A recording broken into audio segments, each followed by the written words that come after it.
नमस्कार मंडळी, सर्वांना श्री स्वामी समर्थ. बघा, आज आहे 7 डिसेंबर आणि वर्षातील शेवटचा महिना आहे. वर्षातील शेवटची संकष्टी चतुर्थी आहे. सोबतच मार्गशीर्ष महिना चालू आहे.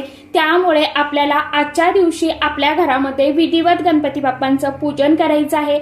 ज्यांना शक्य असेल मग गणपती बाप्पांच्या मंदिरामध्ये जाणं, दर्शन घेणं, त्यांनी आवर्जून गणपती बाप्पांच्या दर्शनासाठी जावं. गणपती बाप्पांना फुलं, फळं, मोदक, नारळ अर्पण करावा, दुर्वा अर्पण कराव्या, लाल रंगाचं जास्वंदीचं फूल अर्पण करावं. अशा पद्धतीने गणपती बाप्पांचं विधिवत पूजन करावं आणि संध्याकाळी कापुरासोबत आवर्जून आपल्याला आपल्या घरामध्ये काही वस्तू ज्या आहेत तर त्या जाळायच्या आहे. आता कोणत्या वस्तू जाळायच्या कापुरासोबत? बघा, या आपल्याला सर्वप्रथम मातीची पंती घ्यायची आहे. त्यामध्ये तुम्हाला 3 लवंगा घ्यायच्या आहे फूल असलेल्या, 3 काळी मिरी घ्यायच्या आहे, थोडीशी पिवळी मोहरी घ्यायची आहे, सोबतच तुम्हाला दालचिनीचा तुकडा घ्यायचा आहे आणि 1 तेजपान घ्यायचं आहे आणि भीमसेनी कापुराच्या वड्या, एवढं साहित्य तुम्हाला घ्यायचं आहे. त्याचबरोबर थोडेसे काळे तीळ चिमूटभर घ्यायचे आहे. एवढ्या सर्व वस्तू तुम्हाला देवघरासमोर बसून आपल्याला ह्या प्रज्वलित करायच्या आहे. आपल्या मनातील जी काही इच्छा आकांक्षा आहे ती व्यक्त करायची आहे किंवा जी काही नजरबाधा आपल्या घराला लागलेली आहे, घरातील व्यक्तींना लागलेली आहे,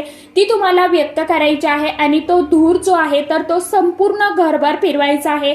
फिरवत असताना आपली जी घराची शेवटची भिंत असते त्या भिंतीपासून तुम्हाला बाहेर यायचं आहे. जो आपला मुख्य मेन दरवाजा आहे तर तिथे तुम्हाला फिरवत फिरवत आणायचा आहे तो धूर आणि दरवाजाच्या बाहेरून तुम्हाला ती पंती जी आहे तर ती ठेवायची आहे. अशा पद्धतीने आजच्या दिवशी तुम्हाला कापुरासोबत सांगितल्याप्रमाणे वस्तू ज्या आहेत तर त्या आवर्जून जाळायच्या आहे. उपाय अतिशय अत्यंत प्रभावशाली आहे. करून बघा, घरामध्ये किती सकारात्मकता जाणवते. उपाय केल्यानंतर नक्कीच तुम्हाला जाणवेल. चला भेटूया परत नवीन व्हिडिओमध्ये. तोपर्यंत सर्वांना श्री स्वामी समर्थ.